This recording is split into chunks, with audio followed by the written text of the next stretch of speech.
So Adam, I don't know if you heard this, but Dave Meltzer actually put out his reviews and his star ratings for Double or Nothing. Oh, sweet.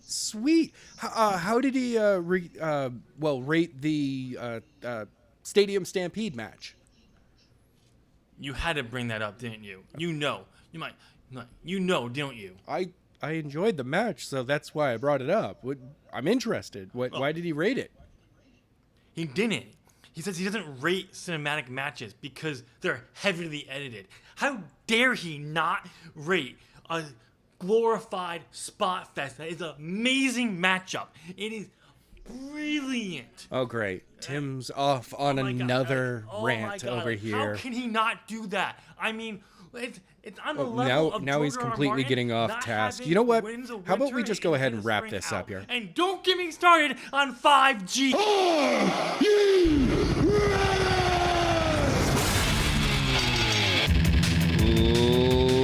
Ladies and gentlemen, welcome to a brand new episode of As the Buckle Turns. I'm Adam. I'm Tim. And as always, we've got a great action-packed episode of Oh, wait, sorry, wrong show. We've got a whole bunch of topics to go over here, but first, Tim, how you doing? Fine. Why you ask? Just wondering. Anyway, let's. You know what, dude? I'm putting the predictions belt up. We're doing it. NXT yes. in yo house. Obviously, because it's a pay-per-view. Are you okay, Adam? Are you sure? What? Yeah. Why?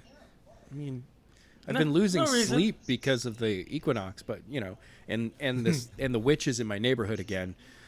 Oh, they have some bumping beats, but man, do they pick a wrong time to turn up the bass. 3 a.m. is a little too late to be keeping those bass beats bumping. Oh, I thought you were talking about how they constantly try to use you for a certain pleasurable ritual. Dude, they're not choosing me for that at all. It's okay. They moved on to Rory? Okay. Yes, immediately. I mean, anyway, let's go ahead and get into these predictions here. We got 5 matches for NXT in your house. That's June. It's the 7th. So, yeah, we're recording this on Wednesday the 3rd. So we don't have ratings from TV ratings for NXT and AEW. We don't have that. So hopefully major news breaks on Thursday, Friday, or Saturday. No, never. And Adam decided he wants to be selfish and take a special little trip somewhere. Hey, you know what? I get to take a weekend off, okay? I do this channel every day of every week. Yep. Your contract says no days off, and you're violating that. God. Just because you run the company doesn't mean you get to violate your own contract. Just because you're under contract, just because you're the boss doesn't mean you get to violate your own contract. You know what? As the boss, I'm firing myself. Have a great day, ladies and gentlemen. Well, that makes me the boss. You're not getting rehired. God damn. Anyway, let's go ahead and get over these predictions as fast as possible. Hopefully, Tim doesn't take forever on an NXT show. Kind of like you did on Double or Nothing. Hey, you know what? How you used to be with NXT is how I am with AEW right now. I am excited about that product. But see, the thing is, though, with NXT, there was only 5 matchups. There was a lot more for Double or Nothing, and you still took your sweet time. 8, 9. Oh, God. Anyway, going over the card, we have Tommaso Ciampa going against Karrion Kross with Scarlett. We have Charlotte Flair defending the Women's NXT Championship against Rhea Ripley and Io Shirai. Finn Balor versus Damian Priest. Mm-hmm. Adam Cole defending the NXT Championship against Velveteen Dream. And Keith Lee versus Johnny Gargano. Yeah. For the North American Championship. You know what I just realized? There is not an NXT Tag Team Championship matchup on this card. No, because right now, the NXT Tag Team Championship is held by an NXT UK roster members. Yes, but they're actually in the country, though, still. Okay, then I 'Cause they don't actually- know why that wouldn't be on this card at all. There's a sixth match we could have had. Yes. Probably because they just didn't. Once they took the belts off of Riddle and Timothy Thatcher. By the way, I did watch that matchup. It was amazing. Yeah. By the way, it was literally they took the Lions Den matchup from the Attitude Era with Ken Shamrock, and basically instead of making its own little thing, they just put it around the ring. Oh, And nice. that's what it is. So I mean, And they call it a street fight. what you showed me, because I sadly didn't get to watch it. I will try to check out that match. They took out the ring ropes. Yep. Then it was a steel cage around that with a raised platform around lining the top of the cage. But it was not a full-on cage height. Oh, okay. So it was just like, what, 7 feet? It's probably a little bit high. It was probably about maybe maybe 3 more feet above the top of where the ring pole was. Oh, okay. And Compared to the guys in the ring, how much, like, were they able to just reach up and grab the top of it? Yes. Okay. You could, they could have easily reached up and climbed up, or if they had to get on the cage, start climbing the cage a little bit to get up, they could have. Because, Okay. Matt Riddle literally jumps off and rolls into a clothesline to open the match. All right. I mean, that means that it's about 9 to 10 feet, Yeah. 8 to 9 you're- feet above the above the ring. Oh, that's not Yeah. bad. That's wow. Okay, I like that. I even would like to see that as a steel cage match. Yeah, it's one of those things. It was a nice little element because it was they basically treated it like, as I sent you, it's literally the sports entertainment version of MMA. Really, is what they did. Yeah. A little bit. If you got a little more into the grappling element, like more actual in the fight mode instead of like wrestling moves, because they did do a few wrestling moves, which makes sense. It's pro wrestling product. But you could have gotten a little bit more in there, and it definitely would have been hardcore. Like if you took UFC and put it in this environment, that's what this matchup would have been. Well, Hands down. Also, there are MMA moves that you can use in this match. The run along the cage and do a Superman punch. Basically, Which, jump Riddle- off the cage and use a Superman punch. That's happened Riddle in an did MMA that a match. few times to get out of stuff. But yeah, it was a good matchup. So it was a nice little finish for that feud, which makes sense why there's no NXT title match, because they didn't really didn't have much time to build up a new feud, because since they weren't going in with the rematch, which they would normally probably would have been on the card. Mm-hmm. So, but I'm starting to get sick and tired of having only 5 matches on NXT takeovers. I understand. I'm not saying that we need 8 to 10 matches suddenly. No. 6, maybe a 7th. Cool. I'd say 6 on occasion. Yes, have like 5 if you're gonna have you have some really hot feuds and you need to make sure they have enough time. Right. Yes, but a 6th matchup, really good. I mean, NXT UK has done that. Where they had only 5 matchups, and then they added another matchup on the day. They obviously knew what they were going to do beforehand, but it wasn't advertised, and it still went over well. So, unless they add another matchup tonight, because we're recording this literally less than 30 minutes before the new episode airs. Yeah. So, but if there is a match added, we will put it on the card. It will be part of our predictions. So It won't be recorded. I'll add it to the card, and we can both log into the spreadsheet and make our pick. yeah. So, okay, so we got to, like we said, we're just going to dive right into this, starting with Tommaso Ciampa versus Karrion Kross, a nice little feud that filled in right after the Johnny Gargano cinematic fight in a building ended, where Tommaso Ciampa got attacked. I don't think he didn't get attacked there. He was the next week he got attacked. Okay. So Adam, as champion, I'm gonna give it to you to make the first pick this time. Wait, I am the champion still. I know. You get to pick first. I'm gonna make The instead of fact me that you were just give me- like, well, I'm going to make you pick because you're the champion. No, that's not how it works. I get to choose whether or not I go first, and I do choose to go first. Not because you told me I was going first. Yes, it actually is, because I decided not to give you that ability this time around. All right. And we're starting off with... which match are we starting with? I'm sorry. Karrion Kross. Ciampa and Cross? Yes. All right. Well, this sucks. I already have Karrion Kross down for both of us. Okay, thank you. I was about to say, I'm like, this sucks, but I have to go against Ciampa in this match. If this was a longer... It's going to be a quick squash match, plain and simple. You got to keep Karrion Kross very strong right now. I don't think they're going to make it a quick squash match. It's a takeover. 5 to 10 minutes. Matches. That's it.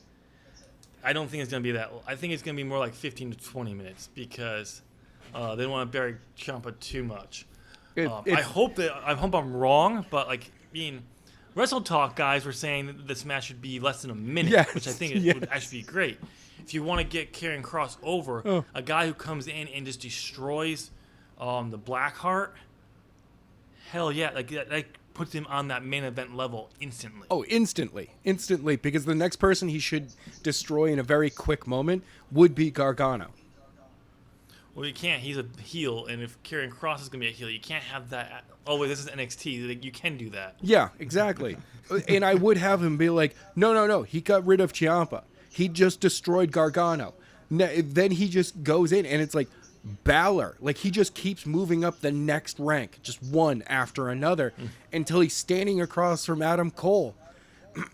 And Adam Cole holds up the championship, and Kross slaps it out of his hands and destroys him in the ring. He doesn't even care about the championship. He's going after everybody. It'll be interesting to see because... and then Velveteen Dream stops him. No, I'm just kidding. Keith Lee? A lot of people are predicting that it will be Keith Lee who will be the one that dethrones Adam Cole. Okay. Which wouldn't be a bad thing because... Velveteen Dream I felt should be the one, but because of what's going on with him in the whole thing, you're not going to put your top belt on him yet. You got to get that resolved before you can go and do that. So, yeah, it'll be interesting to see. But, yeah, so I put both Karrion Kross, because I do agree, Karrion Kross definitely needs, if you want him, as the reports and rumors were when they were signing him, he was potentially going to bypass NXT and go right to the main roster. Yeah. So he needs to go. They didn't do that. I like the idea of a program where he goes through the entire main event scene, just destroys every single one of them before moving up to the main roster. Nah, you can't do that. You can't just bury every single person. You can't do Asuka again. Do Asuka again. But it's not. But it's not a long time. Like, it's short.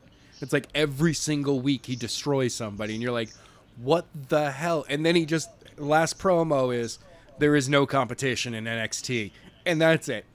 Goes right to the main roster, destroys Roman Reigns, destroys Brock Lesnar, declares that there's no competition in WWE, and goes to AEW. There we go. And immediately loses to Michael Nakamura. Yes. And the best part is he couldn't get a girl. He couldn't get a hold of him with all that baby oil on him. He immediately cuts a promo. Finally found some competition after going through all of that trash. And you're just like, oh, you just buried the entire WWE roster, the entire company, by losing to one guy. Who's a jobber for AEW. Yeah. I gotta say, okay, so no, we gotta keep going with this. I was gonna go off on jobbers in AEW, but all right, moving on to the NXT Women's Championship: Charlotte Flair versus Rhea Ripley versus Io Shirai. So where's your money, Tim? Where's your money on this match? I was gonna say they were gonna drop the belt from Charlotte because she wasn't helping ratings, but her last her segment with against Rhea Ripley, Io Shirai, and Chelsea Green actually did go up. Nowhere that much from where it was. It did go up in the ratings for the segment, but not what they want her to be doing. That could have been the thousands and thousands of Chelsea Green fans out there. You never know, because she's apparently... We'll cover a story about her in a few minutes, but... personally, I think they should, because they're overbooking her. I mean, WrestleTalk's brought back the Omni-Shane thing, but it's now the Omni-Flair She's everywhere. joke. She's on every single show because they think she's the... Because now that Becky Lynch is out, they can finally put Charlotte Flair where she rightly belongs. Except for the fact that... And this is the problem that I have with WWE, and that clearly a lot of people have. It's an underlying problem that WWE has. Overbooking. Yeah. Oh, this is a big star. We want this person to be a big star. We're going to push them to the moon. Roman Reigns. We agree they're a big star, but not that big. Yeah. And we don't want them to be that big. Well, and stop pushing them. And it's not just superstars themselves. Storylines. AJ versus Nakamura. It was overbooked. Like, by the third time that they were facing up against each other. It was overdone at that point. And we got it 11 more times after that. Well, not even that. It's like, your third matchup ended with a disqualification when Nakamura punched AJ Styles in the dick. For the third time. So you'd think in the third match, to prevent that, you'd put a stipulation on so that if it did happen, it couldn't end the match. Right. No, you keep a normal standard match and you have them both kick each other in the dick. That's what I mean by overbooking. And now we're getting Omni Charlotte on every single show. And I'm like, why are you... No, if something becomes popular, what you do, and it was what... Honestly, in my opinion, what made Austin so great was the fact that he took time off. There were times that he was gone for a bit. I mean, yes, it was due to injuries, but... Yeah. Well, not just that, but like what made Austin was good was he wasn't wrestling every week. And no. He would always show up, he'd have a segment. Some weeks he'd have multiple segments throughout the show. And other ones, it was one and done. Yeah. Sometimes he wasn't even there for a show. And that was very, very rare. But and it was more like... It never felt like they were overbooking him. No, because everyone was coming to see him, and if you didn't have him on the show, it would have had a negative response to it. That was natural over babyface, like with the fans. You know, he was a heel. Oh, yeah. Can't state that enough. He was a heel the entire time. Oh yeah, just like The Rock was. The two biggest stars of the Attitude Era. Well, actually, really, to me, almost every one of the biggest stars of the Attitude Era, heel. Yeah. But because the fans cheered for him, people thought they were baby faces. No, they were actually fucking heels. Anyway, Mankind was a heel. I'm gonna go with Charlotte, hoping I'm wrong on this one. Oh, I know God. a lot of people are talking that, like, I know, like the WrestleTalk, they were saying, one said I think Rhea, I think Mo said Io, and I think that's what I hope for. Like, put it on Io, give her a short little run. You can have her either drop it back to Charlotte so she can then drop it back to Rhea. Yep. Or Io can drop it back to Rhea. But now here's the funny thing is, hey, do you know how many championships WWE championships Charlotte Flair has had? So many? I don't. I mean, I could look it up. Do you have the statistic right there? I do, because it's changed all of a sudden. Oh, what's this? It was 10 recognizable title wins. Now, because she's NXT champion again, it's 12 because they're now recognizing NXT championship reigns in her total. Yeah, anything they can do to get her more reigns, to get her closer to that 16 times. So I could absolutely see them have her drop the belt, win it back for a third time, set the record for number of reigns at the same time, for her to drop it back to Rhea, and then get her one step closer to that 16 time, and then break the 16 times, so she can say, "I beat my own father's record." Yeah, but when did she start with 2012? Early career, NXT Women, 2014. Yeah, she came up in 2016. Okay, so a record her father took, what, almost 20 years to set. Mm-hmm. She's going to break in just over 6. Sorry. At the rate they're growing, yes. God. No, You see what they're actually doing? They're actually trying to break the true number of Flair reigns, which is about 21, 22. That the people WWE does not recognize. yeah. Yeah, it's not. All right. So are you going with Io? Yes, I am going to go with Io, though.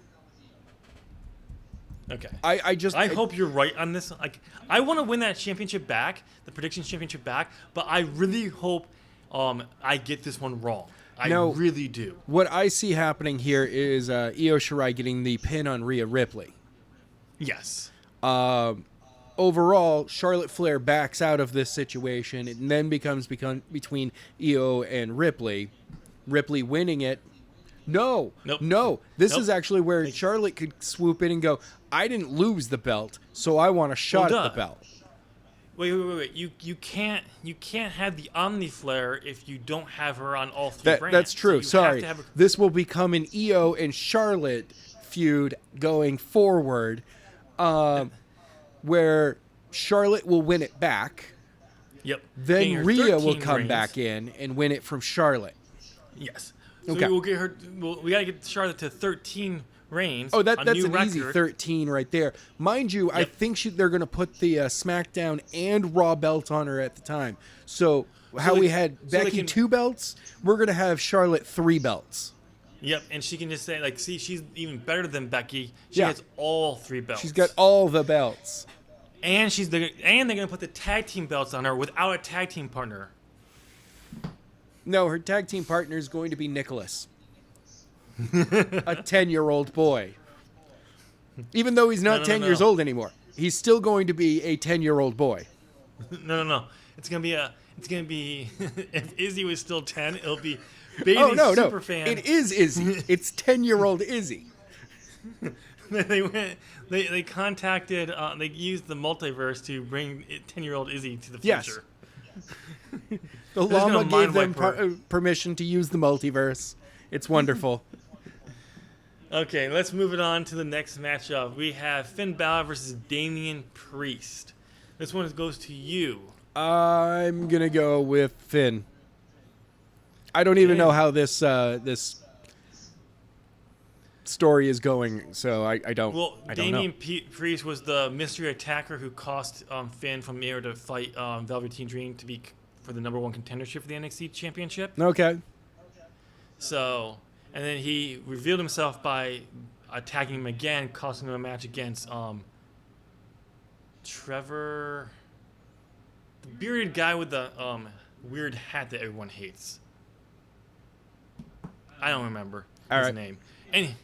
Anyway, I know a lot of people like at Wrestle Talk were saying they give it to Damian Priest because what they were building towards Finn versus Walter at TakeOver Dublin. But that's not until October now. So while they definitely want to keep him strong for that, when they can go and do that. They don't have to do it right now. They can still have plenty of time. But I'm gonna go with Finn Balor too, just because what I've seen of Damian Priest, I just don't see him after the sheer level of him beating Finn Balor clean in January, or February, and then to go and lose to Damian Priest, even if it's by shady measures, it's still it goes against. So I'm just gonna go with Finn Balor. The next one, I'm gonna put down Adam Cole for both of us for the next one. I don't know. I don't know about that. Well, I'm putting Adam Cole down because I don't think they're gonna put it on Velveteen Dream. I agree with you. even with the stipulation that if Velveteen Dream loses, he cannot challenge for the NXT Championship as long as Adam Cole is the champion. Right. There's rumors that he's probably going to be called up, Undisputed Era is going to be called up to the main roster soon anyway, because we had one already confirmed. Matt Ritter's going. He had his little segment air on SmackDown. There's another one coming up that's being rumored, and another one after that. So there's some call-ups coming. So it's one of those things where it's like, how much longer before Undisputed Era gets the nod? Well, maybe. All right. It also comes down to, does Adam Cole re-sign with WWE, or does he go to AEW? Yes. That's the bigger question. I would laugh if AEW, if he didn't sign, he went to AEW, and all those WWE marks who loved Adam Cole. So like, I can't believe he went to the inferior company. You were a huge Adam Cole mark. Now because he's not with WWE, you're in a position where you got to back your fandom of him and keep backing him, or show what you really are. A WWE mark who will only back anyone and people who are good people if they're in WWE. Right. Exactly. But yeah, I don't think they're gonna do this. I think they'll save Velveteen Dream NXT championship run later, or possibly he gets the call up to the main roster. Yeah, maybe he's a call up that won't carry the championship. Yeah, I don't want him on the main roster. Especially not right now. He would show up. Vince would fall in love with him for about 3 months, not 3 weeks. He'll get a 3-month push, then get bored with him and say, "Nope, you're a jobber now." And Lily go from like a big win to a jobbing immediately. God, I hate it when that happens. He won't even try to hide it. No. But okay, so the last matchup is for the North American Championship. This is Keith Lee defending his championship against Johnny Gargano. Who are you gonna go for? Please put me down for Keith Lee, good sir. Ooh. The limitless Keith Lee. I am disagreeing with you. I'm gonna go with Johnny Gargano because this is gonna free him up from that North American Championship, because he had a good run. He's defended a few times, and he can actually now move on towards bigger, better championships that more fitting his limitlessness. Well, are you suggesting that that he should take the NXT title belt off from Adam Cole? Oh no, I'm talking about he should take the Universal Championship off of Braun Strowman, because we all know how more prestigious the Universal Championship is than any other championship in all the pro wrestling. Yes, I'm talking about NXT Championship. Oh, okay. Did you really I was getting worried there for a Universal second. Championship? The Universal Championship will mean something again when they actually put it on The Fiend and give him a really good run for it before putting it on Roman when he finally returns. I keep forgetting that the Universal Championship is a thing. Because they've done such a poor job since 2016 when they fucking created it. I was really, Seth Rollins and Finn Balor at the time, I was like, sweet, we have workhorse champions. They're going to show that the Universal title is not just another thing that they're throwing around in this company. Good. Yep. And it's the Raw Brands title. All right, that's cool. It looks like crap. It looks okay. Whatever. Oh, Finn got injured and they had to give it up, and now, oh God. Oh, they put it on Kevin Owens, who, yes, he's a world champion material. Oh yeah, no, but at the time, he was not ready for, Well, it kind of also felt like it was just right after he had come up. Well, no, it wasn't. But the thing is, the way he won it was a great way to do it. It was awesome. What, Triple H just handing it to him? Yeah, and all they used that as a storyline was for Rollins' feud with Triple H, and nothing for Kevin Owens. And that was a big mistake. You know what that reminds me of? CM Punk's championship, where it got overshadowed, and the Miz's championship that got overshadowed by John Cena and The Rock. Yep. I actually just read an article on Wrestling Inc. Sorry. where Daniel Bryan was talking about, he did an interview, it's something where he got frustrated with wrestling was his little segment that summer with CM Punk over the championship. and how like they're doing 3 back-to-back, and you have 2 of them were just them, 2 workhorse of wrestlers, and they're not in the main event. And one of them, the main events, was John Cena and his now his semi-father-in-law, Jim Laurinaitis. Oh God. And he just had how frustrated he got with not being in the main event when you had their caliber of athleticism and everything. So I'm like, I totally agree. All right, ladies and gentlemen, those are our predictions for NXT TakeOver as the card stands currently. We have a question. We need a question because we both disagree on. Yeah. Oh no, we disagree on 3 of them. Okay, good. I was like, nope, hold on. Nope, we disagree on 2 of them. We need a question. Dang it. Okay, the standard NXT question. Will there be some kind of debut in Yeah, because we can't have somebody hanging out in the audience. in any form. And the NXT roster in the audience don't count. I know. It's like, oh. The best part is that's actually how they do it this time. And no one notices. They're just like, I mean, so-and-so was there. That's cool. Oh. I've got it. It's going to be Britt Baker. No, I'm just kidding. The whole knee injury was it was fake so she could get out of her contract with AEW. Oh, no. Even better is she looks directly at the camera. Like, she's enjoying the show, sitting in a wheelchair, and she's like, yeah. Looks directly at the camera. And sign language is AEW. No. She goes like,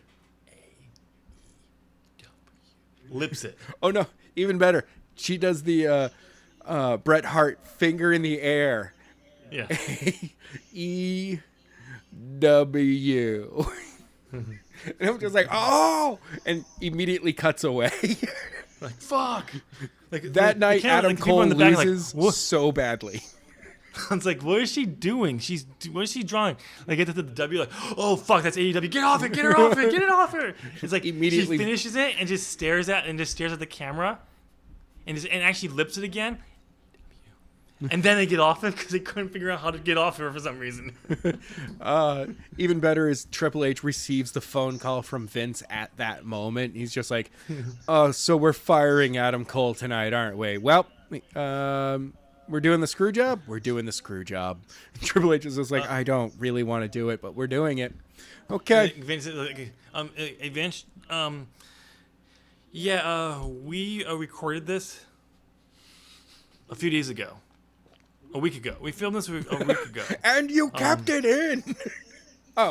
Bad editors. Really sorry. Went up to Connecticut. Just going through a tunnel. I'm going through a tunnel. No, Triple H is like, Vince, you're the one who wanted to edit this one for some reason.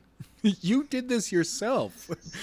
You said this was the only way you were going to watch this show. All right, so the question is, will there be some kind of debut in any form? Adam, the answer is a simple yes or no. I will give you the option to answer yes or no first, or give it to me to answer first. I'm going to go with no. Okay, yeah, I'm going to go with no, too. God dang it. Even our split is... I'm determined to go to the simulation because I can win there. You win there because the simulation doesn't make any sense. I even went with the most logical person to win a match, and it went, nah. No, you didn't. The ones you were picking, like, I even thought in my head when you were selecting, it's going to be this one. You went the opposite. It was that one. I'm like, no, because we started choosing random stuff at one point, and I continued. I went over. I was an over. Yeah, you went like 4. You just like did random, and you just like, yeah, this one. Nope, wrong. Yeah, there was wrong. It was like Brock Lesnar and somebody else in the match. I was like, okay, Brock Lesnar. the other person. It was like Brock Lesnar and Roman Reigns. The sim chose Roman Reigns. God, I'm going to lose my mind over here. I think one was Brock Lesnar and Keith Lee. Yes. You went Brock Lesnar, and it's like Keith Lee. It's like, yeah. No. Not with the way WWE books Brock Lesnar right now. Keith Lee right now would not go over him. God. Anyway. They gave him good moments against Brock Lesnar in the Rumble. They would put him over. Especially apparently he's pissed off Vince McMahon again. Yeah, but he's still got the championship on him. And every time he shows up, it brings in big ratings. He's not the champion. No? Drew is the champion. Oh. Wow. Oh, I forgot that. I really forgot that. That was honest mistake on that one. I forgot. Okay, I'll give you that one because I was going to say, because while we're bitched about the Universal Championship being like, oh, well, that's a thing? Oh, yeah, that is a thing. They're actually doing a very good job of booking Drew as a champion and giving that championship a major feel on Raw. Right. Okay. Well, yeah. Even if they gave the Fiend the championship back, which is probably what they're gonna do. Yes. And let him go for 3 years unbeaten, it still wouldn't solve the problem with the Universal Championship because it has still 3 other years behind it of terrible booking. And not just that, people are still going to remember the fact that when he first won the Universal Championship, he lost it to Goldberg in under like 3 minutes. Yes. And then held it for 3 years. All right, ladies and gentlemen, we're going to move on to our next bit of news. We actually only have little segments of news today. Yeah, there is a few things at the very end that we'll comment on a little bit more, but mostly it's just small little pieces here. And we're going to start off with some. Actually, this isn't a small piece of news, but it's actually pretty big. Okay. Especially for what it does. What is it? Diamond Dallas Page has bequeathed the diamond cutter. I'm sorry, Tim. You got to check your language on that. We don't need any controversy. I don't need to be demonetized. You talking about queefing over there? We're not even monetized. Wait, We're monetized? Wait, where's my money? At this time I can, Tim, I'm going through a tunnel. I can't hear you. Adam, I can actually see you. You're not driving. Tim, I'm going through a tunnel. There's interference. Your hand in front of the camera does not. Anyway, he has bequeathed or bestowed the diamond cutter to QT Marshall. So it's QT's style of cutter is very much the DDP cutter. Yeah, I guess. So basically, it's kind of like he passed it on to him. Okay. Like saying, you can use this. Kind of like when he retired from wrestling in WWE, he told Orton to use the diamond cutter. Oh, I got to say, Orton's cutter is absolutely amazing. Yeah. I always loved DDP's cutter. But then when I started seeing, after seeing Orton do it, when I go back to see how Diamond Dallas Page did it, like, yeah, I don't like it. Except for when Diamond Dallas Page actually came out of nowhere. Oh, yeah. That was fun. It was great. When he did. The problem was there was a lot of people in WCW that it's much like Edge's spear. Edge's spear really depends on who's selling for it. Because otherwise it kind of looks like he's just edging them down to the floor.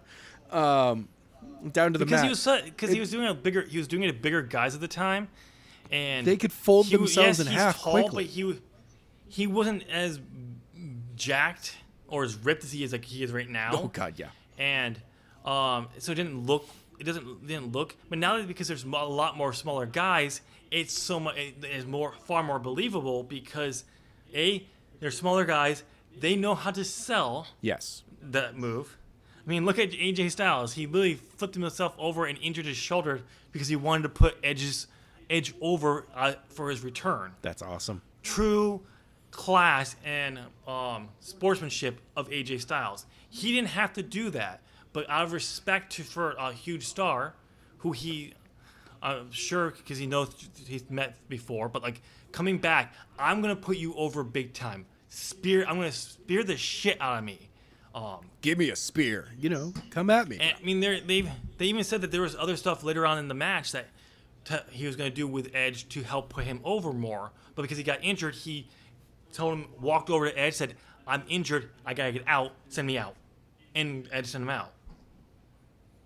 Still even injured, but he could have easily rolled out, gone to the back, not put someone over, kept himself safe, protect his health, and keep himself protected in the eyes of not being eliminated. No, he got up and said, "I'm injured.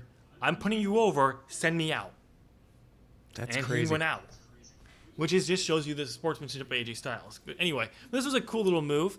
I would say because he did give it to Orton, it's one of those things where it's like, okay, you shouldn't be giving this move out to a lot of people, but because there's been such a huge gap of people, time between them, I'm okay with DDP giving it out to someone else, especially someone in a different company. If he went to New Japan and told someone over in New Japan, "I bequeath you the diamond cutter for your finisher," I'd be fine with that because that's New Japan. Yeah. I wouldn't say he shouldn't be doing it to anyone else in North America because you have the two big companies now who have someone he's done it for. But someone in a different country, yeah. But it's a nice little movement. There's a article on Wrestling Inc. where it shows the video where he talks to DDP through a window. Okay. Of his house, and tells him that. So it's a nice little thing there. All right, Adam, we gotta move on. Okay. Adam, what was that guy's name that he had a little thing back around All In? It was a book something. What's his name? Oh man, he's so forgettable. I know Cody hated him and didn't want to use him. And refused to let him in. That terrible kid. Yeah. What was his name? Somersault Kid. No. Handspring Jackass. Baloney face. No. Oh yeah, Flip Gordon. Fest Monkey. What? Sorry, I had to remember. I remember his name because it's Marty and Flip take Japan. What's his name? His name? Flip Gordon. Flip Gordon. Oh yeah, Flip Gordon. Well, yeah, we mentioned how terrible he is. But, God. Okay, this next piece of news just shows you how far Ring of Honor is going down the tube. Yeah? How bad is it right now? They just offered this kid $1 million deal to resign. I'm sorry. How desperate is Ring of Honor for anybody at this point? I mean, this Flip Gordon kid, he's terrible. He's a risk for everybody that he gets in the ring with. And honestly, oh God, I don't even know where that voice came from. You thought Orange Cassidy was dangerous in the ring? Yeah, he is. But this is the next. He's right below Orange Cassidy level of danger. This Flip Gordon. I mean, actually, Flip is an awesome dude. Yes, which is pretty cool. I mean, I was hoping that maybe we'd see Flip Gordon switch over to AEW at some point, but this is a good deal for him. It looks like it's going to be. The total deal will be $1 million. It's not like it's $1 million a year. It will be a total length of the contract, which you didn't say in the article. He can work for New Japan, NWA, and CMLL as part of the deal. And he's happy about the deal because he's only been doing it for 5 years, and he's getting this kind of push. And it looks like his whole goal is now to be pushing towards some singles gold. And if you're paying this kind of money to stick around, you can bet some championship gold, singles gold, is going to be in his future. Maybe when we can go back to some shows and they actually go through with that inaugural Pure Championship return, maybe put that on him. I'm looking at his Wrestle Inc. Join the Wrestle Inc. Daily to discuss his multi-year deal. The tweet from Wrestle Inc. with his quote, they offered me a lot. I'm able to work for New Japan, NWA, CMLL. We went over that. I'm able to grow as I've only been doing this for 5 years, so they gave me a chance to still climb those ranks. He's got a lot of goals left that I set in Ring of Honor that I haven't accomplished yet. I've been there for 3 years and I haven't held a single championship, and I want to change that. Yeah, you know what? You know what this reminds me of? When Kota Ibushi re-signed with New Japan. Yeah. He was big in the New Japan junior heavyweight division, but it was really over. But when he went back to him, he kind of went like, no, I'm coming back to him, and I'm going to I want big stuff. Like, they wanted him back. WWE tried to sign him, and he's like, no, I'll do your Cruiserweight Classic, but I'm not going to do the whole, I'm not going to sign him with you. No. Because if he did, he would have won it. He would have been the one who won it, for sure. Well, I mean, also, if he did sign with WWE, at this point, honestly, a guy like that signing with WWE, it would be purely for the money. Well, yeah. That's all it would be. Well, no. Remember, though, that when he was up for it, this was during the only Cruiserweight Classic. And that one. He would not have gotten that kind of money. Okay, I mean, in that case, yeah, he didn't see. I mean, I thought this was like the more recent cruiserweight. No. This was like back before we went back to New Japan, the whole Golden Glovers reunion and all that. This was way before that. Oh, okay. So, but yeah, this is a good thing for him. It'll be great to see what they do with him, because Flip is, like he said, he's only been doing it for 5 years. He's been with Ring of Honor for 3 of them, and he just keeps getting better and better. So it's a nice little deal for them. It is nice to see that Ring of Honor is willing to fork out some good money now to keep some of their better talent. Yeah. Which is good. They're sick and tired of being the place where everyone comes and calls their talent, aka WWE, for the last few years. And now with AEW around, like, we're not gonna survive that we have AEW doing the same thing. We gotta actually put money into this, which is good. I still want Impact. I still want Anthem to buy Ring of Honor, and which would be awesome. I gotta stop here for a second, and I actually now I can't look at Flip the same way anymore, man. I saw one of his tweets. If you're gonna do a stupid one of your little newer thing, go ahead. Nope, not at all. Posted. It's a steak chart. So the steaks go from rare, medium, medium well. And I'm going to read it in the exact same order. Disgusting, still nasty, barely edible, a little better, perfect. A well-done steak is not perfect, sir. That is disgusting. You've ruined the meat. Wow, you are late to the train on that one. That was a big deal back in December. This was from the 31st, dude. This was literally a couple of days ago. No, the whole thing about him looking really well-cooked steak happened back in December in a segment, and he said he ordered a steak and people flipped out. Marty had to fire him from the Villain Enterprises because of it. Oh, God. It's horrible. Apparently he rehired him, but he's still... Yeah, you're late to the game.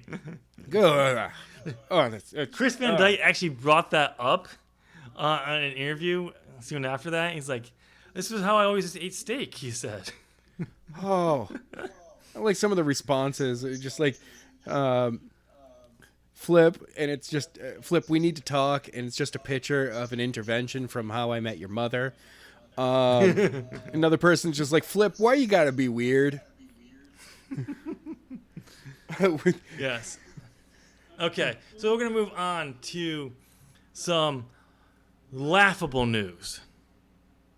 Okay. Adam. I mean, honestly, Flip Gordon liking a well-done steak is laughable. Let me rephrase that. Part of it's laughable, and part of it is, What's going on here? Okay. Okay, so we all know about Black Wednesday over almost 2 months ago, right? Where Yes. WWE released 40% of all of its staff and released a bunch of talent. Wow. Holy crap. On It's April been 15th? it's been almost 2 months, dude. That's weird. Yes, on the 15th, it'll be 2 months because it was April 15th. So, they released a bunch of talent. All people who are not with NXT have a 90-day no-compete clause because they're still getting paid for those 90 days, so they can't go anywhere else. Right. NXT talent had only 30 days, so they could go not that long ago. So all that's good to go. Well, it turns out that WWE apparently realized that they may have made a mistake letting some of these people go. Oh no, they made a And mistake. they've been apparently reaching out to some of these talents and trying to see if they can re-sign them. Oh, no. It gets even more laughable. Wait, is that even possible? Yes. Because they're offering them a fraction of what they were making before. Oh. God. Whoever's Basically- out there, if you listen to our podcast in any way, do not re-sign. Unless it's purely for the paycheck. If it's purely for the paycheck, I understand that. I understand. Just make it a short period of time. Put your head down. Get your time done. I'm assuming they're going after some of the bigger name stars versus the actual like NXT people who they released. It's gonna be like maybe Rusev or Carl Anderson, Luke Gallows. We don't know who they were reaching out to. I'm assuming they're gonna have to go bigger names, but a fraction of their contract, basically telling them, we want you back, but we're gonna pay you what we really actually think you're worth, not what we were paying you to keep you so you couldn't go anywhere else. But yeah, it's laughable. And if any of them actually take them up on this, yes, I understand there's the need for a paycheck, but you are a big enough star that you can go anywhere. That you won't be needing to look for work. If you definitely are looking for work, there's something wrong with the industry. You have a big enough name, even though WWE may have butchered you, Eric Young, Leo Rush, Mike Kanellis, that you can go. People are going to want you. They're going to want to bring you in. Maybe not AEW, but they're going to be people like Ring of Honor, maybe New Japan, or Impact, which did something very interesting last night on their taping, on their show. They did a newscast report on releasing a bunch of talent. And on this news report, it's showing clips of all their old talent that was currently released by WWE. Oh, really? Yes, you saw Carl Anderson, Luke Gallows. You saw Drake Maverick. You saw Mike Kanellis, Maria Kanellis, Eric Young. You saw, what's his name? EC3. And then there's this weird little flag in one of them.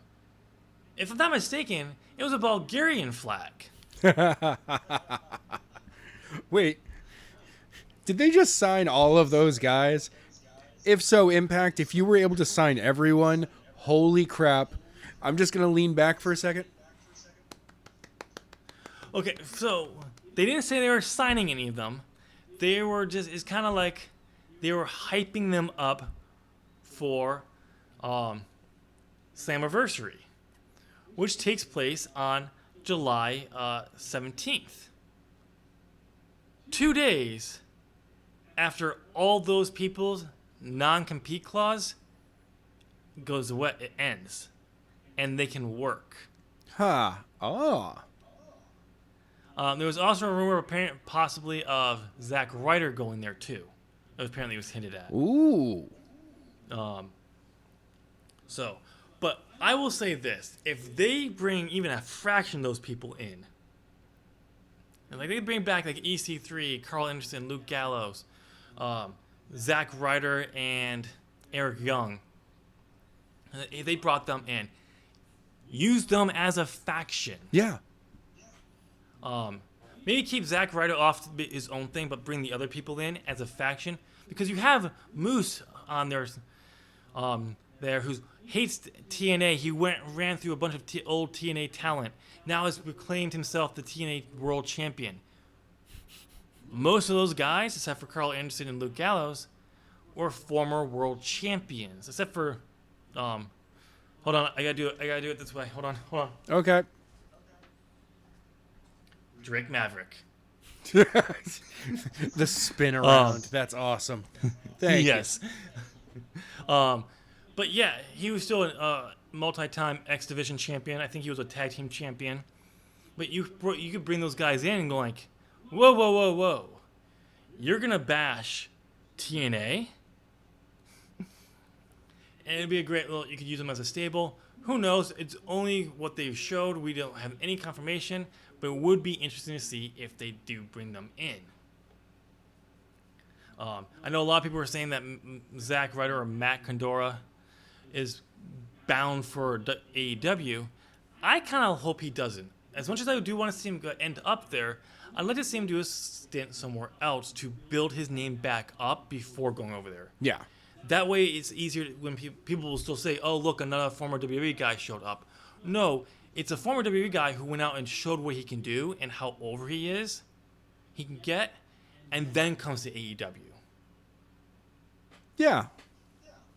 But it's a nice little thing there. It'll be interesting to see how this turns out, but it is definitely absolutely hysterical that WWE feels like they can reach out to their talent, these talents that they fucked over before this worldwide crisis, and think that they can possibly get them to come back for a fraction of what they were making.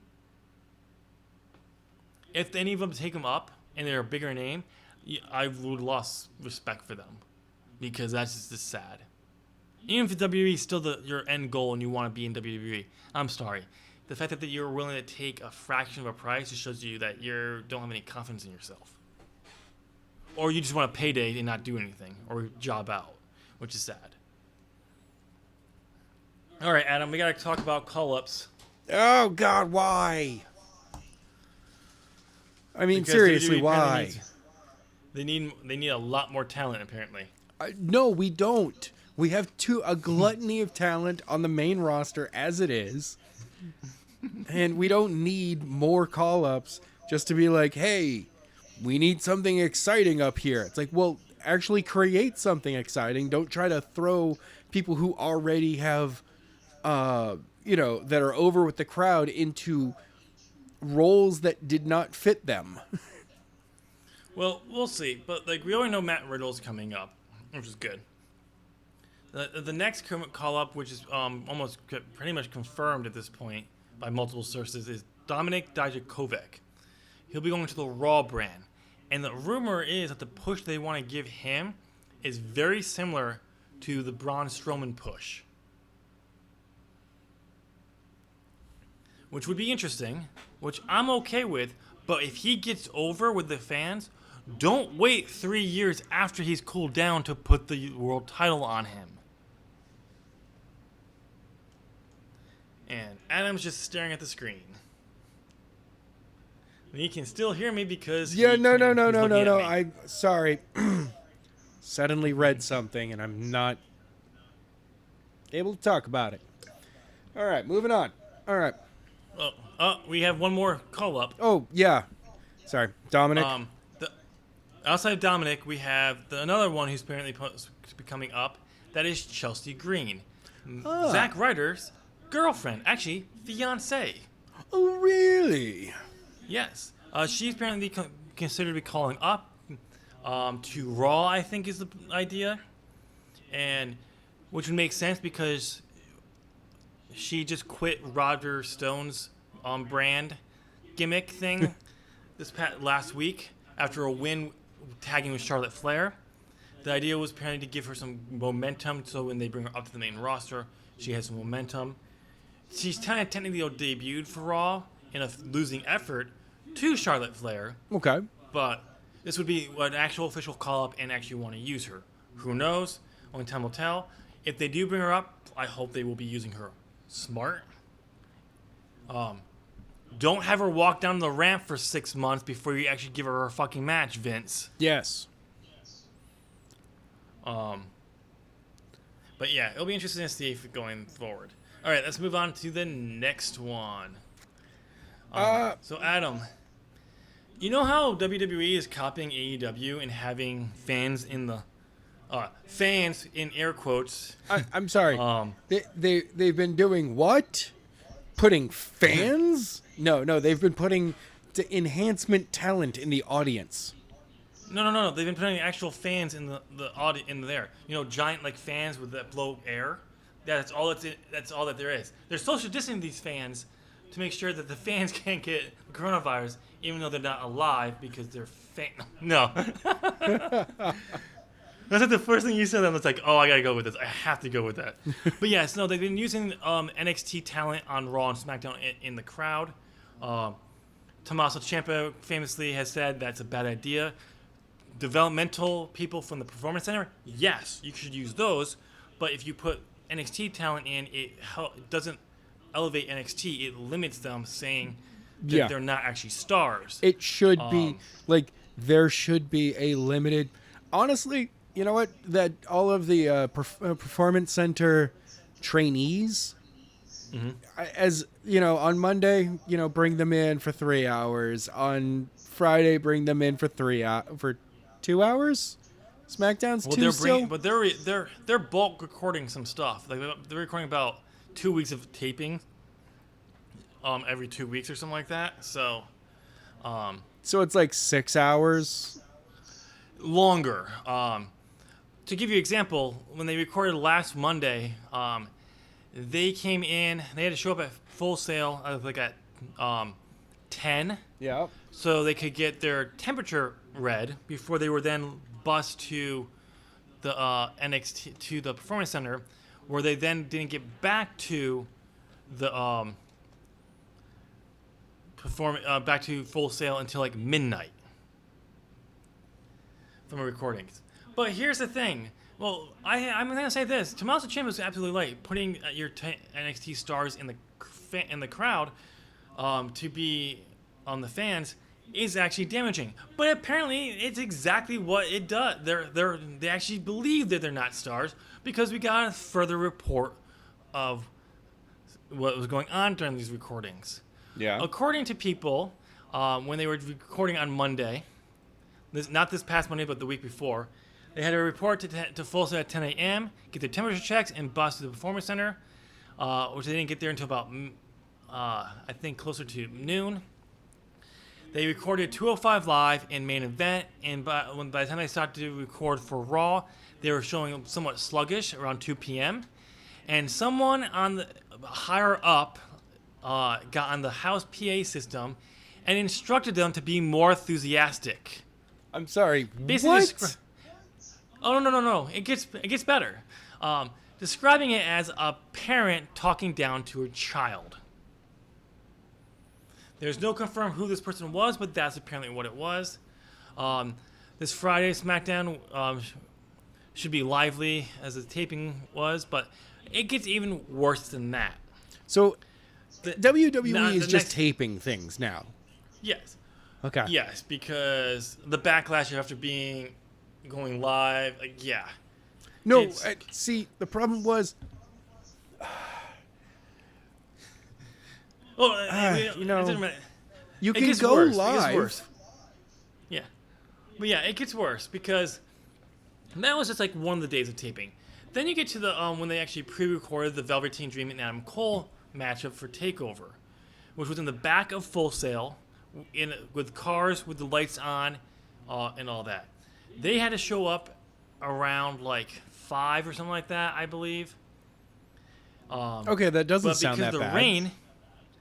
But because of the rain, it got delayed. Like they were gonna start filming like around like 8 or 9, like when the sun was starting to go down. Once the sun was down, they'd start recording. So wait, why would they need to show up at 5 then? You could have them all show up at 7. I don't know. I don't know what the exact time was they had to, but they had to show up a lot earlier. Yeah, anyway. But they got delayed by 5 hours and didn't start filming until midnight, and they apparently didn't get back home, back to get to leave until early morning.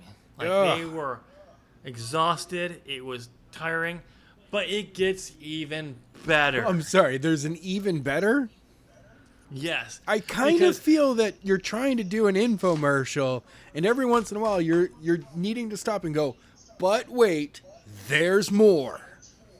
There is more. God, what else? Not only was it a tiring affair for them, where they had to stand the entire time for the filming, only be able to sit during breaks, and all that, ad breaks and there, but they had to go and get chairs, bring them back, sit down, and then put them back before they could come back from commercial break. But besides that, they were told they were not allowed in the back into catering where the main roster stars were. They had to bring their own bag lunch and eat it in tents outside the performance center, saying they were not allowed to be involved with the main roster talent in any way, shape, or form, basically. Basically saying, you're here because no one knows who the fuck you are. And you don't mess with the real stars, basically was the message. My words, not necessarily what people were reporting, but I don't know how you not get that. Like, I kind of feel that catering, you should have just gone, all right, we've got all these people on set. Everyone is either a on-air talent at this point, or they're part of production. So guess what? Everyone's welcome to, even extras are welcome to catering while working on set. Well, to a point. Remember this though, WWE's they got to cut their costs. They got to keep the costs down because we know how hard it is to keep their record numbers of sales and money this year. Yeah, aren't they financially doing better this year than ever expected? Yes, and they were going to do that regardless if they cut the talent that they cut. They were going to still do it. But because Vince is greedy motherfucker, yeah, it's like, I kind of have an idea of how. The problem is they're looking at a very specific group of numbers and they're losing money as a company in one spot. The problem is the company as a whole is making a shit ton of money. Yeah. So it doesn't work out. But they're concentrating so much on, we're losing money here. We're losing money right here. We need to stop losing money right here. It's like, no, but you're making, 200% profit on everything else you're doing. Not even that. It's just like they realized what Vince wanted to do was to hoard talent so they couldn't go anywhere, even if they weren't going to use it, because how dare someone leave, not want to be in WWE and become a star somewhere else that could show him up, show him that he was wrong. Because Vince McMahon cannot be wrong. No, of course not. He's never wrong. He is always he's always right. And the fact that Drew McIntyre, he was not a star outside of WWE. They chose to bring him back and put him through their feeder system, the NXT, to prove he could be a star. He didn't earn that right by outside. That was all WWE who made him the star. Tim, are you okay over there? Anyway, but yeah, it's oh my god, it's just, you basically just told your entire NXT roster who've been dreaming about becoming a WWE superstar for so long, basically showing you that I'm like, what is it going to be like when they get to the main roster? Why would I want to go to the fucking main roster? Yeah, exactly. You treat me like this. If you don't you just call me up because you want another body up there. If I don't impress an old man, I'm going to be buried. Why would I want to go up there? Exactly. All right, let's move on to the last two stories. The first one will be very quickly just because it's a catch up from last week's. Oh, yes. So we talked about how Nia Jax is how dangerous she is in the ring. We talked about injuring Kairi Sane again. I was actually a little confused on it because I actually thought it was actually last week's Monday Night Raw it aired. No, it happened when it was actually filmed last Monday, but it didn't air until this past Monday. Okay. 2 days ago. So I was a little confused on that one. So I was like, why is this a big? She did it again? I'm like, oh no, okay, this is the same one. And the story was that people were saying it was not Jax's fault. Kairi Sane was in full control of the fall, and it was just too good that she actually hurt herself. Well, apparently there are people who disagree with that. And people in the WWE who were at the recording who said it was 100% Jax's fault. Right. Here's what Brian Alvarez has said.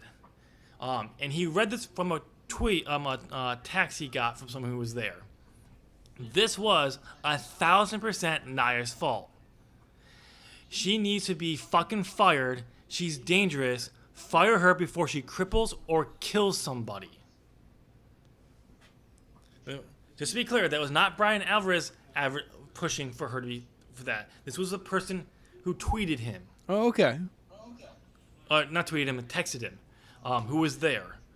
So, yeah, like she's apparently, and I actually saw the clip, and I'm like, yeah, Carly. It could have been some of Carly's fault as well, from the angle that I saw from. It's possible, but how close they are to those fucking stairs, she clearly threw her way too hard.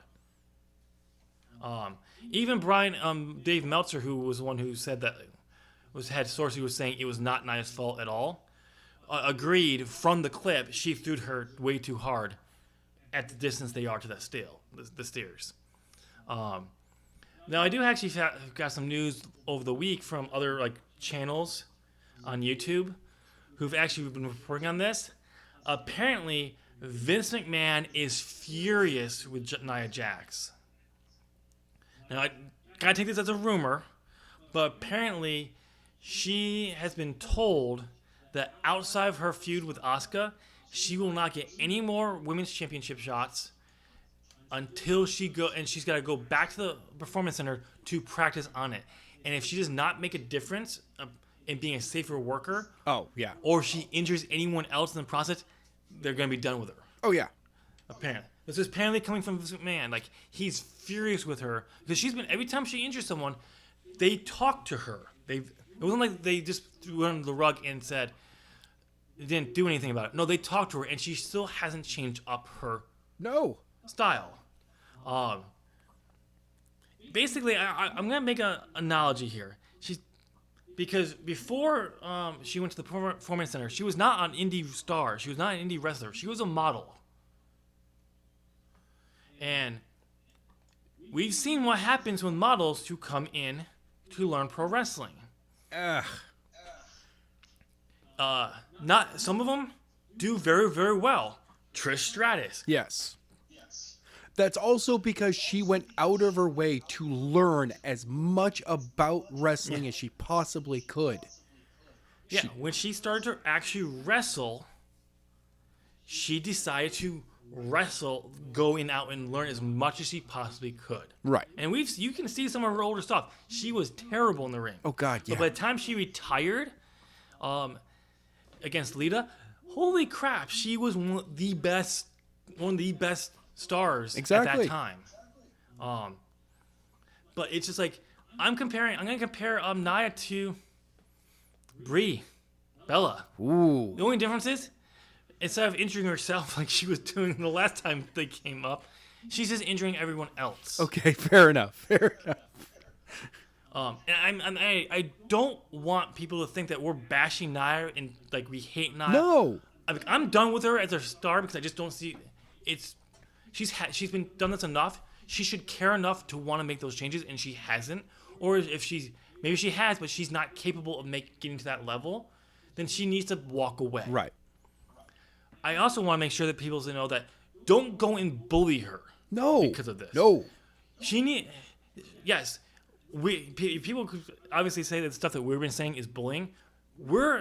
I'm fed up with her injuring people. That's what I am. And I want her to be held accountable.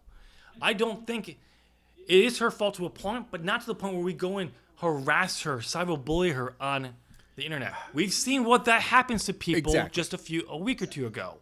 That's not cool. No, what Tim is saying, and I totally agree with, is that Nia needs, really her boss, the people above her, managers need to stop and go, okay, look, this isn't working out. We need to retrain you. Yes, which apparently they finally are going to do. And I mean, and a lot of people, it was brought up that a lot of people saying they overlooked it. The fact was because her relationship to The Rock and and all that. They don't want to piss. Yeah, they don't want to piss off somebody who, anytime he comes back, it's a guaranteed ratings boost, even if it's a taped segment. Yep, even a tape. You could advertise it's going to be via satellite, and he'll still get a boost because it's The Rock. Yep. But that it looks like they're finally are done with this with her, and they're going to make her go get. It should have been done earlier, because. Oh yes. Think about it this way: the Big Show, when he first came over to WCW, he was green as shit, and they were like, "Okay, you're going to OVW." Yeah, Vince got fed up with him, and they said, "No, you're going to our developmental OVW. You need to be retrained." Yeah, like you are too green. Like they brought you up way too quickly in WCW. Yeah. You were not ready, and but yeah, this is what needs to be done. Hopefully, she will get better. Hopefully, she will improve, and this way you can they actually can use her. And she can have a long career. She can have multiple championship runs. But I don't think she has it in her. I just don't think she's capable at this point. But hopefully will be. All right, Adam. Yes. It's time. What it? Oh, do we got to talk about that, don't we? Yeah. We buried it in the very end of the show because most people don't make it here. Yeah. This is honestly you know what, I got to do this beforehand. In a couple of weeks, New England Wrestling Alliance is going to be holding the Alpaca Bowl, first ever 2-night wrestling event, first ever. And you do realize Wrestle Kingdom and WWE have done it before you? I'm sorry, what? Anyway, who? Anyway, so we've got that. The card is starting to shape up, but right now, crazy things are happening every single week. Honestly, dude, I have filmed all the way up to the Alpaca Bowl already. I don't know what I'm uploading anymore. It's getting that crazy. I've gone that far ahead. Oh, dude. I forgot a news piece. I can't believe I forgot it. It's been sitting in the trending scene this entire time on this final piece. I knew we gotta talk about it. Dude, I just gotta say, Rob Gronkowski is a sore loser. Why? Because he loses a simple 24/7 championship to R-Truth, and he quits the fucking company. Yes. Ron Gronkowski is no longer with the WWE. He actually had a release clause in his contract. He lost the title to R-Truth, and he's leaving because he has another year on the NFL with the Tampa Bay Buccaneers. Is it? Yes, it is. So he's right after the Buccaneers signed Tom Brady. Suddenly Gronkowski comes out of retirement and is like, "Yo, Brady, you want to play again?" Fuck. So I kind of 2020 sucks, man. 2020 sucks. You know how it has nothing to do with football. He's just a sore fucking loser. Yes. Yeah. He's like, I lost the belt. Well, I quit. I'm going home. He lost to R-Truth. Like, screw this. I'm done. But yeah, I had to bring that up. Okay. Well, you were saying something? Oh, we don't have time for the rest of that shit. We gotta move on to our last I was going to tell the entire audience that's here before we move on to other stuff that they can go ahead and just give us a thumbs up, subscribe to the channel. Just hit the stuff down below, maybe a comment or two. Now that you are going to stick around for the next... Dude, you're just trying to waste time to make sure people aren't listening to this part. Maybe. All right, let's go over this. It's controversial. I hate it. Yeah, we gotta talk about it just because it is with everything that's going on in the country right now. With the dude, sorry. What? We may not even get to this story because right now, what just announced, Fyter Fest is a 2-night event. It's the first ever after. Oh, actually, well, kind of. It's not 2 nights in a row. The Alpaca Bowl is 2 nights in a row. But Fighter Fest will be held on July 1st and July 8th. It's going to be live on TV, free on TNT. Okay. That's cool. I was wondering how they were going to do that, but that's good. That's nice for them to do. All right, so what we got to talk about is all the protests that are going on in the country, the rioting, all this stuff. A certain WWE superstar who just got called up to the main roster, Jackson Riker of the Forgotten Sons, posted a controversial tweet where he says, "Thankful for the POTUS we have. God bless America. Built of freedom." God damn, I am so sorry, dude. Like, I really want to do this terrible thing, but okay, nope, keep going. Because we just wrap it up quick. Yes. Built of freedom, forgotten no more. That is his tweet. And it did not go over well with the wrestling community. We have multiple people who posted responses to it. Steve Cutler of the Forgotten Sons responded about how he was a veteran. He fought for all people. Basically, Wesley Blake responded saying, I will never understand, however I stand." And he basically, both of the people, the other two members of the Forgotten Sons, kind of distanced themselves from him. Then we get Mustafa Ali. "I'm thankful for your post. This is because I'm now aware of what you stand for. When black brothers and sisters are crying, you praise someone who refuses to acknowledge their hurt." King Ricochet had a little better outlook on this. "I get you're a bad guy on TV, and bad guys is in quotes. I'm hoping that all this is. Even then, it ain't it. But if this is actually your true thoughts, I'll be really sad, man." Ooh. Okay, that's a burn. That's a burn. Yeah.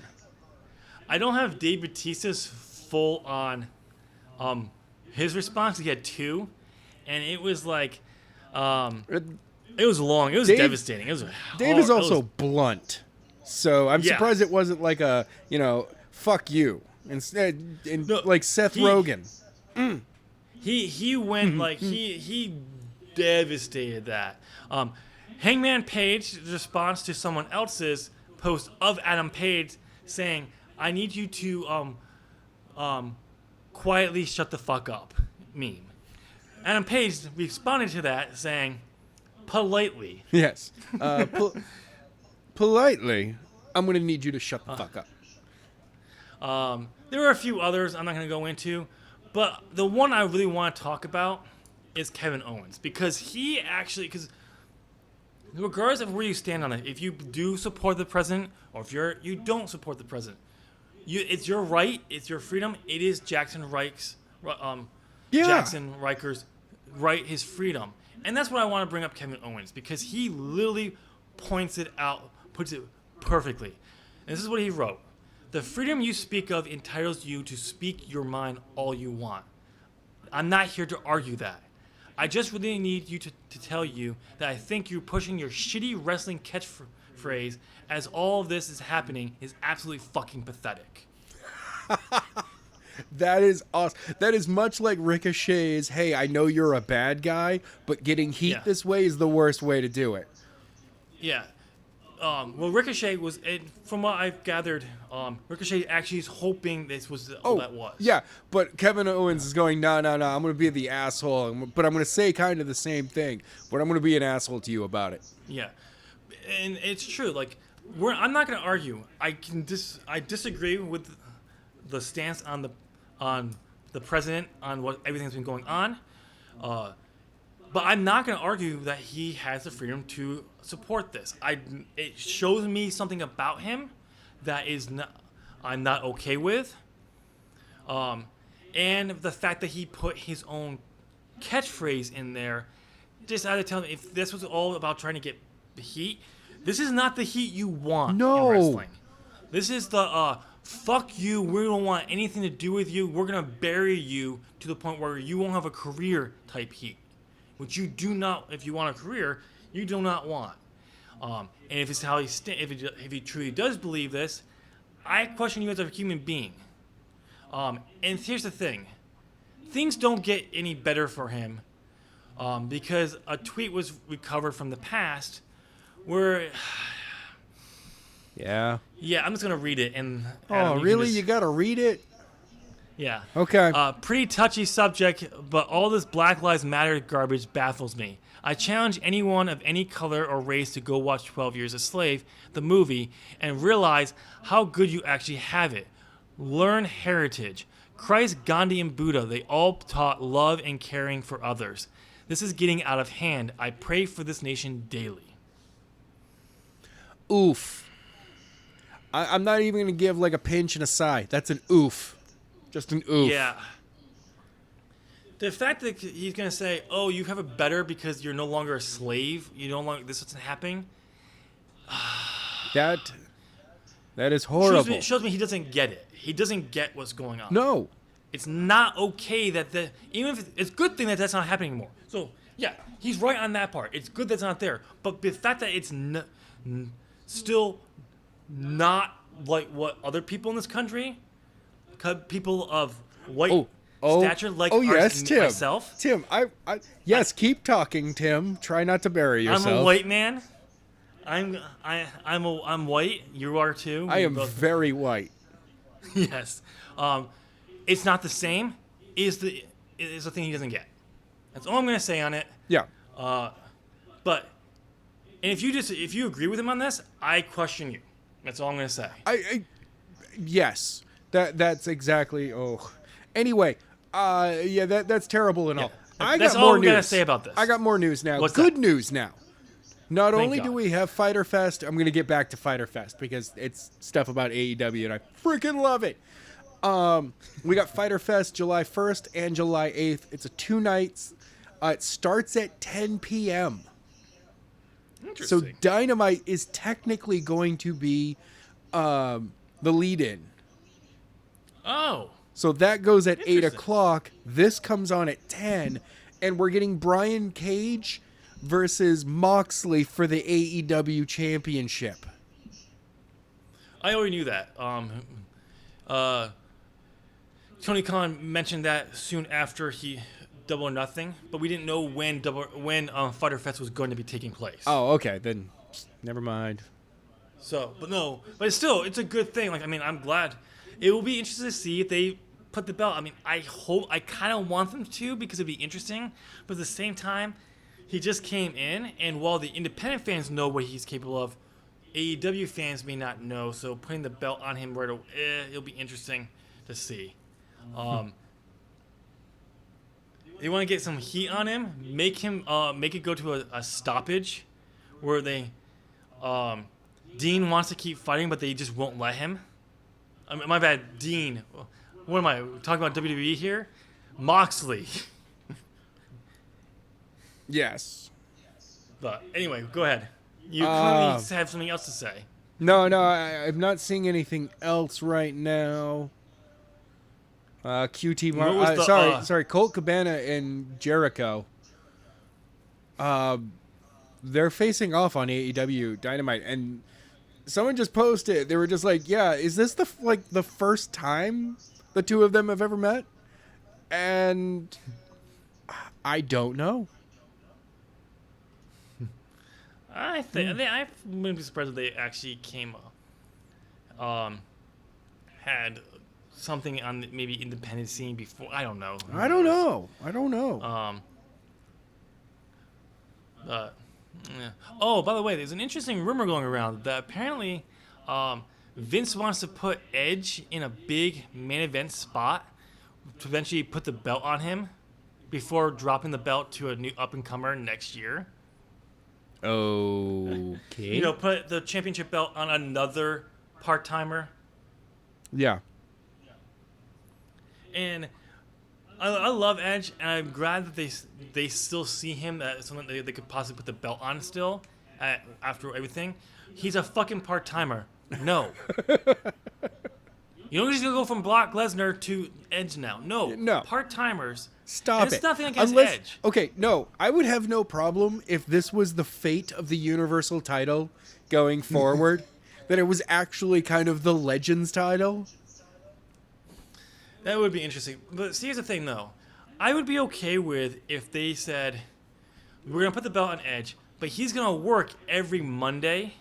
Not Monday, because it's the same thing that would be like the WWE Championship. They would put it on him. They're gonna put. He's gonna be at Monday. He's gonna be on TV. He's just not gonna be wrestling. So the championship will be on the show. It'll just be more in segments and all that. And you could do maybe on occasion a short matchup with him. This way, your champion, even though he's a part-timer, he's still on TV. Okay. All right. So he's not being taken off. So it's the exact opposite of Brock Lesnar. Yes, he's not wrestling all that much. But he's there. But he's still on TV. Okay, I would like that. I would love a champion to work like that. I would be fine with that. Because that would be okay, because he's still on TV. Your champion's still showing up. But anyway... Ladies and gentlemen, let us know down in the comment section what you thought of our predictions. Are you looking forward to NXT TakeOver in your house? So let us know what you thought about the news. You know, the best part of In Your House, it's In Your House 29. Yes, it is. Don't know why I care, but yes, it is. Yeah. Actually, it's not, because this is TakeOver in your house. It's something different, therefore it's the first of its kind. WWE is officially counting it as an extension of the In Your House series. Nope, it had TakeOver in front of it. If it was In Your House TakeOver, then you could count it. It's not, therefore it's its own thing. I have ruled. Let's wrap the show up. Wow. All right. Wrap it up. God. Ladies and gentlemen, on your way down to that comment section, go ahead and give this video a thumbs up. You know you want to listen to us, especially after listening to us for an hour and a half, and especially after what we just talked about. Yes. Give us a thumbs up. Since it's right there, go ahead and hit that subscribe button. Ding. Ring that bell. Ding. Ding. And get bent. Like, with everything that's fucking going on with NXT. 2020, seriously. Just overall, 2020. Yeah, 2020. Can I? 20. You know what? Get bent like WWE 2K 2020. Ooh.